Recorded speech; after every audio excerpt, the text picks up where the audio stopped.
प्रेम से बोल दे लखन सिया रामचंद्र की जय।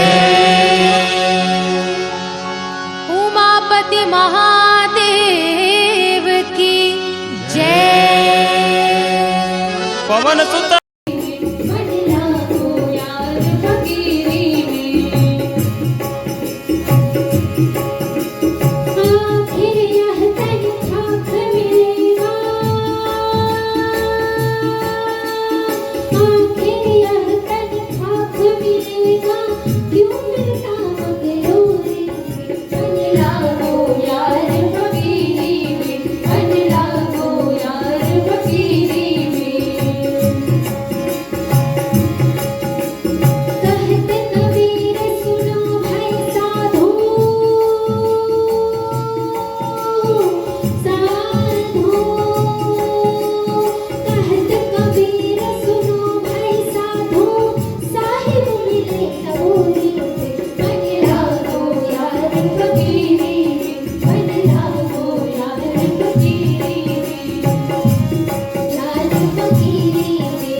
तो जीवन भी ऐसा ही है।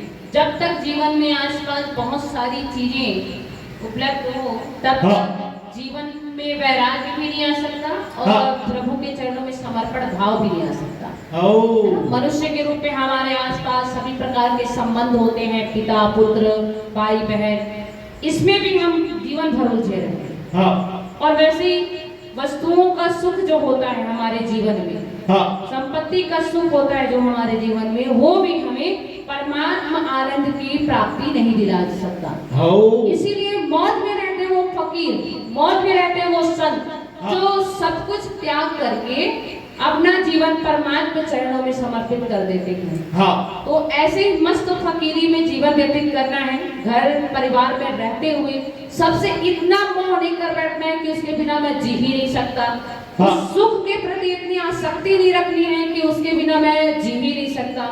सब कुछ रहते एक सामान्य जीवन व्यतीत करें, किसी भी प्रकार से अपने अंदर वो बड़प्पन भी ना आने दे और किसी भी प्रकार से अपने अंदर किसी के लिए वो गुलामी भी ना आने दे। एक सामान्य जीवन जीना चाहिए मनुष्य को। तो आगे दोहे में गोस्वामी तुलसीदास जी कहते हैं कि सखा बचन सुनि हर से ओ रामा, कृपा सिंधु बल शिव हो रामा। जय हो। कारण कवन बसहु वन माही, मोहि कहु सो ग्रीव हो रामा, मोहि कहु सो ग्रीव हो रामा। तो गोस्वामी तुलसीदास जी कह रहे हैं कि सखा बचन सुनि हर से, कृपा सिंधु बल शिव। जो कृपा के सागर हैं, गुणों के सागर हैं परमात्मा राम, जो समुद्र की भांति है और हम उस समुद्र में एक तिनके की भांति हैं। तो कृपा के समुद्र और बल की सीमा श्री राम जी सखा सुग्रीव के वचन को सुनकर के खुश हो जाते हैं। इसीलिए किसी दुखी के पास अगर हम बैठे तो उसके दुख में हाँ में हाँ मिला के रोना नहीं चाहिए। हाँ वो तो मेरे से कायम हो गए, नहीं उसको बताओ कि जो हुआ है वो रहने वाला नहीं है ना। उस दुख को छोड़ के हमको उभरना है, क्योंकि उसके आगे एक सुख का किनारा भी आएगा। इसलिए उसको ढांढस बनाना है, न कि उसके विलाप में हमको भी विलाप करना है। तो जैसे ही सुग्रीव का बल मिलता है, श्री रामचंद्र जी हर्षित हो जाते हैं और कहते हैं कि कारण कमन बसहु बन, मोहि कहु सुग्रीव। तो कहते हैं कि हे सुग्रीव, हाँ। मुझे बताओ तुम वन में किस कारण से रहते हो। अब राम ने तो अपनी व्यथा बता दी कि मैं कैसे वन में आया, क्या क्या हुआ मेरे साथ। अब वो भी जानना चाहता है कि सुग्रीव तुम इस पर्वत में क्यों रह रहे हो। हाँ। तो क्या बतलाएंगे सुग्रीव अपने जीवन की कथा के बारे में, ये नीचे चौपाई के माध्यम से श्रवण करेंगे। बोले श्याम रामचंद्र भगवान की जय।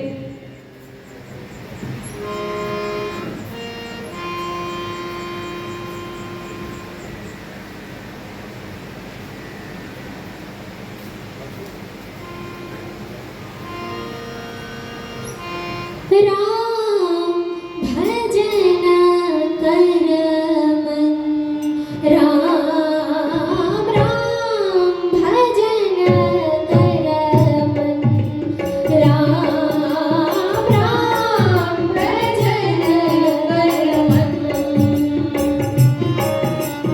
राम भजन कर मन, राम राम भजन कर मन। ओ मन रे कर तू राम भजन, राम भजन कर मन, राम राम भजन कर मन।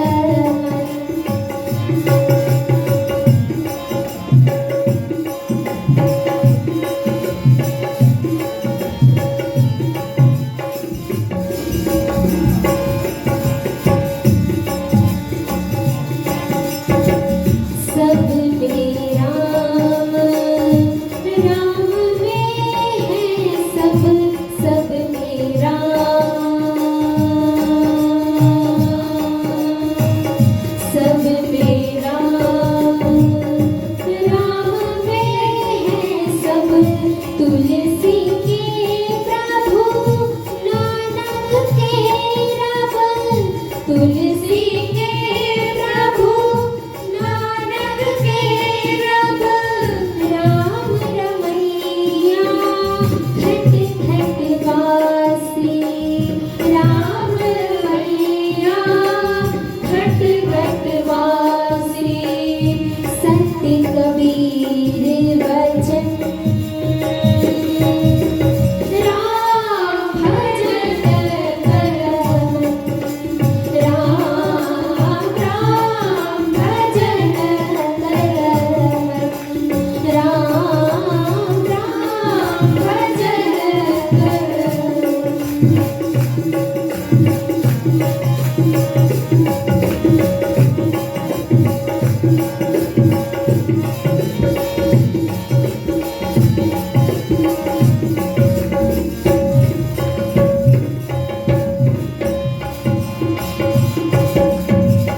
राम भजन में ज्योति असीमित, राम भजन में,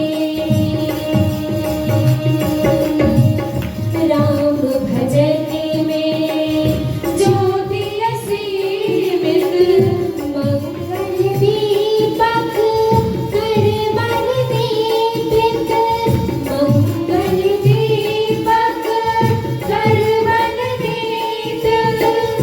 सकल मंगल हरण भजन है, सकल मंगल हरण भजन है।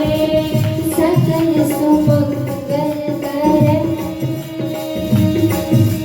राम भजन कर मन, राम राम भजन कर मन, राम राम भजन कर मन, राम राम भजन कर मन।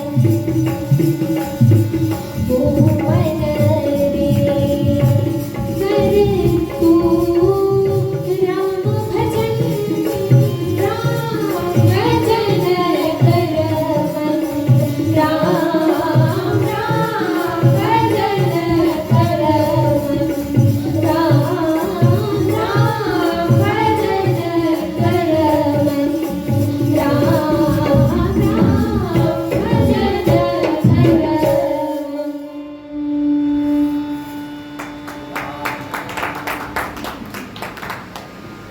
आगे को स्वामी तुलसीदास जी कथा प्रसंग में कहते हैं, उनकी वार्ता को बतलाते हुए कि हाँ नाथ बाल और मैं दो भाई, कि हे राम, मैं और मेरा भाई बाली, हम दो भाई हैं।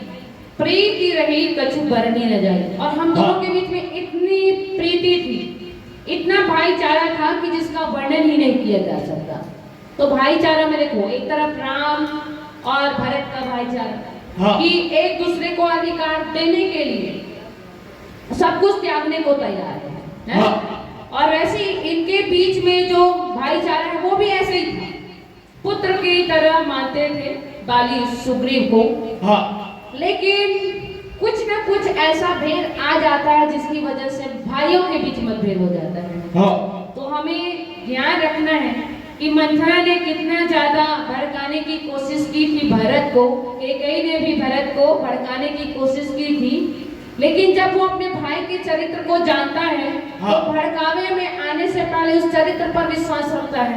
हाँ। तो ऐसे ही हमें भी अपने परिवार में भाई भाई के बीच मिलजुल कर रहना चाहिए। हाँ। अगर कोई भाई अच्छी तरक्की कर रहा है और कोई भाई नीचे है, तो तरक्की करते हुए भाई को नीचे की मदद करना आना चाहिए, है ना? हाँ। क्योंकि जो नीचे रहता है, अक्सर जो दबा रहता है, वो अपना मुंह स्वतंत्र रूप से खोल करके कुछ कह नहीं पाता है। हाँ। लेकिन वहाँ पे बड़प्पन दिखा करके बड़ा भाई या छोटा भाई जो भी तरक्की के पद पर है, उसे अपने छोटे भाई के लिए समर्पण भाव दिखाना चाहिए। हाँ।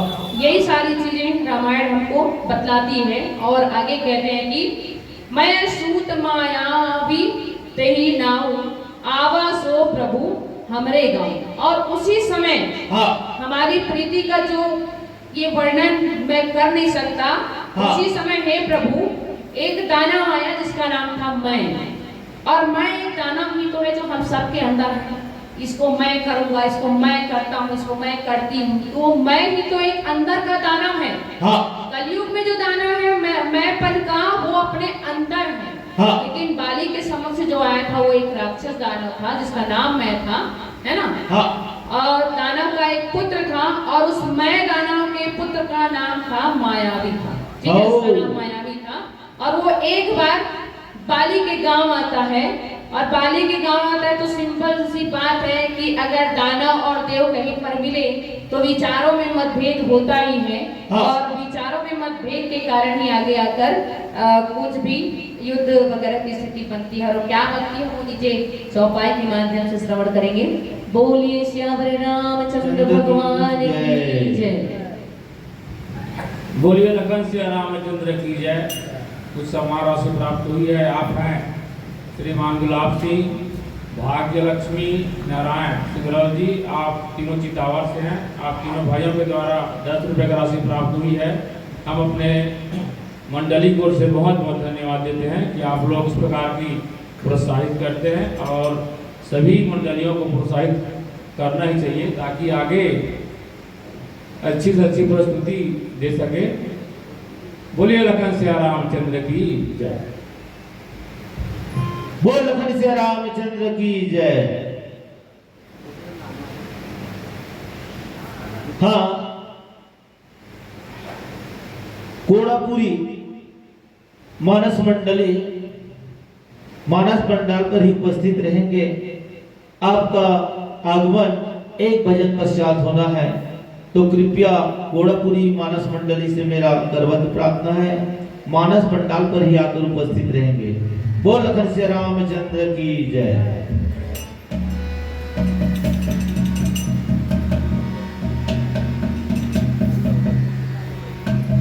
प्रेम के रंग में ऐसी डूबी, बन गया एक ही रूप, बन गया एक ही रूप। प्रेम की माला जपते जपते आप बनी मैं शाम, सांसों की माला पे, सांसों की माला पे सिमरो है तेरा नाम, सांसों की माला पे सिमरो है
जीता है ये हाल, अंगारों पे बीता जाए कांटों पे आराम, अंगारों पे बीता जाए कांटों पे आराम, सांसों की माला पे सिमरूं मैं तेरा नाम, सांसों की माला पे सिमरूं मैं तेरा नाम, सांसों की माला पे सिमरूं मैं तेरा नाम।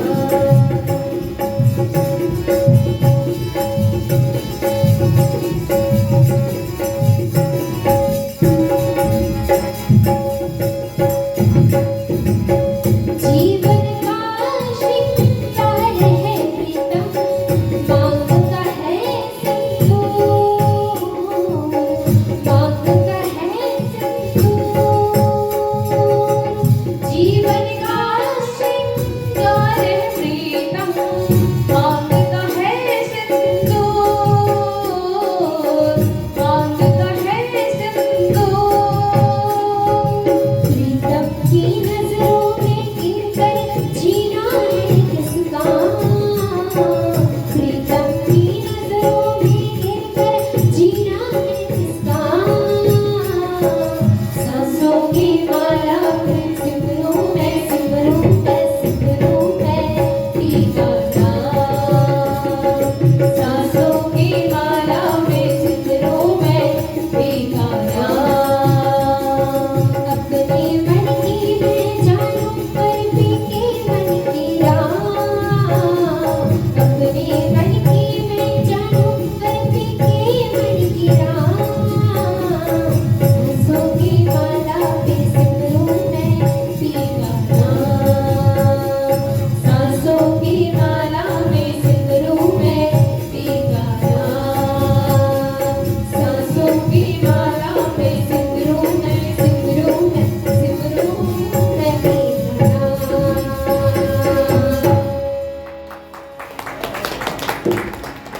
तो जीवन में भी एक ऐसी माला बना लीजिए कि जिसमें जिम्मेदारियां रहें, लेकिन उन जिम्मेदारियों के बीच बीच में हम प्रभु को स्मरण करते रहें, क्योंकि भगवान की याद ही हमें गलत मार्गों में जाने से बचाती है, और भगवान की याद ही है जो हमें वो ताकत देती है कि हम दुखों से भी लड़ सकें। तो आगे गोस्वामी तुलसीदास जी कथा प्रसंग में बतला रहे हैं कि अर्ध रात्रि गुरुद्वार पुकारा, हाँ बालिर को बल सहै न पारा, वाह भाई, भावा बाली देखी शोभागा, हाँ। मैं पुनि गयो बंधु संग लागा। और हाँ। बताते हैं कि आधी रात को वो जो मैं दानव है उसका मायावी पुत्र आकर के हटक के पास आकर के युद्ध के लिए बाली को ललकारता है, और जब युद्ध के लिए किसी वीर को ललकारा जाए तो निश्चित ही वो ज्यादा देर तक सह नहीं सकता, हाँ। कि सैनिक की क्षमता होनी चाहिए, हाँ। लेकिन वीरता और ओजपूर्ण गुण होने के कारण वो उस ललकार को सुन नहीं पाता है, हाँ। और आगे क्या करता है, धावा बाली देव शोभागा, और ललकारता तो है, हाँ। लेकिन जैसे ही बाली को दरवाजे से बाहर आते देखता है, हाँ तो उसको होता क्या है, सबको पता है कि बाली एक ऐसा वीर था हाँ जो युद्ध में जब भी किसी योद्धा के सामने लड़ने के लिए जाता था तो उसका बल क्या हो जाता था, आधा हो जाता था। हाँ तो पता था उसको कि बाली से मैं जीत नहीं सकता, क्योंकि बाली को ऐसा वरदान प्राप्त है कि जिस भी योद्धा से वो लड़ेगा उसका बल क्या हो जाएगा, आधा हो जाएगा। अब उसका बल आधा हो गया और हाँ। इसका बल पहले से जितना है उसे ज्यादा हो गया, तो स्वाभाविक सी बात है कि वो क्या करेगा, हाँ। हार जाएगा। ललकारता तो है, लेकिन जैसे ही बाहर आते देखता है क्या करता है, हाँ। बाबा बाली देखी शोभा, बाली को आते देख करके क्या करता है, भागता है।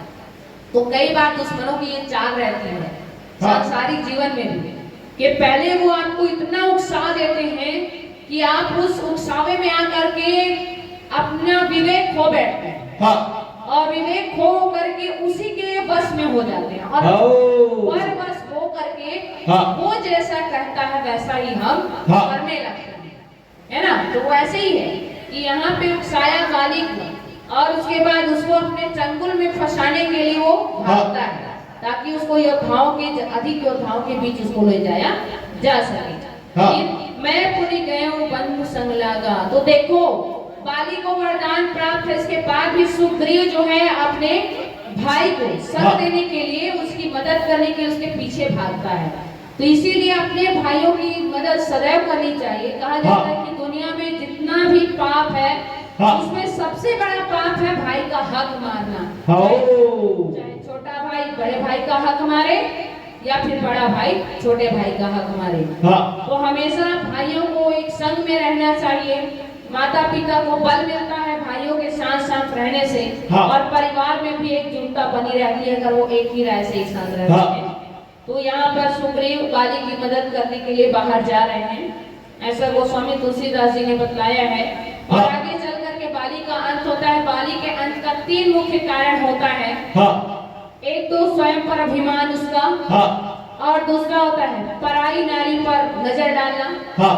और तीसरा होता है कि भाई की संपत्ति को हड़पना। हड़पना। हाँ। अपने पिता के हत्यारे को इंसान भूल जाता है, लेकिन उसका 1 डिसमिल जमीन अगर कोई अपने कब्जे में ले लेता है तो जीवन भर उसको याद रहता है कि इसने मेरा जमीन लिया है। हाँ। तो सबसे ज्यादा प्रीति रहती जमीन से, हाँ। और दूसरी रहती स्त्री के सम्मान से, और एक होता है अभिमान से स्वयं को बचाना। तो ऐसा गोस्वामी तुलसीदास जी कथा के माध्यम से हमको ये सांसारिक जीवन जीना सिखला रहे हैं। और आगे क्या होता है वो आने वाले कथावाचक के द्वारा हम श्रवण करेंगे। बोलिए सियावर रामचंद्र भगवान की जय। बोल लखन से रामचंद्र की जय। कापा पारुल कश्यप जी बहुत ही सुंदर ढंग से गायन वादन एवं प्रवचन करके हम अवधवासी कृतार्थ करें। तो बेटी कितनी बड़ी क्यों ना हो जाए, बड़ी बेटी कितनी बड़ी क्यों ना हो जाए, लेकिन माँ बाप के लिए बच्ची होती है। लेकिन माँ बाप के लिए बच्ची होती है। तारीफ क्या करें आपकी। आप पारुल कश्यप जी बहुत सुंदर गाती हैं, सुंदर गाती हैं। एक बार ताली लगा के जयकारा लगाओ। बोल लखन से रामचंद्र की जय। हाँ, हमारे मन के बीच में बहुत सुंदर ढंग से शास्त्रीय संगीत के माध्यम से सराबोर करी हमारा अवधपुरवासीला इखली आभारी हैं। अभी सम्मान करे पर तो ऐसे हमला नहीं दिखत है नजर में, जो हम महिला तो